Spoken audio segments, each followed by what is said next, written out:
اور ان کو ابراہیم کا حال پڑھ کر سنا دو جب انہوں نے اپنے باپ اور اپنی قوم کے لوگوں سے کہا کہ تم کس چیز کو پوجتے ہو؟ وہ کہنے لگے کہ ہم بتوں کو پوجتے ہیں اور ان کی پوجا پر قائم ہیں۔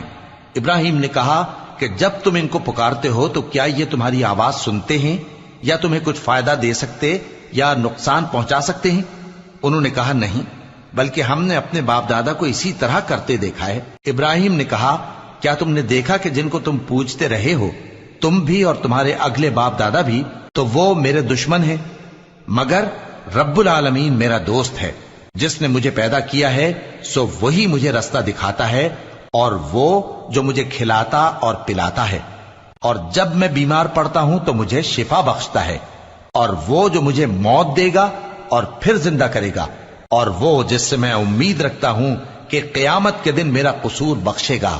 اے پروردگار، مجھے علم و دانش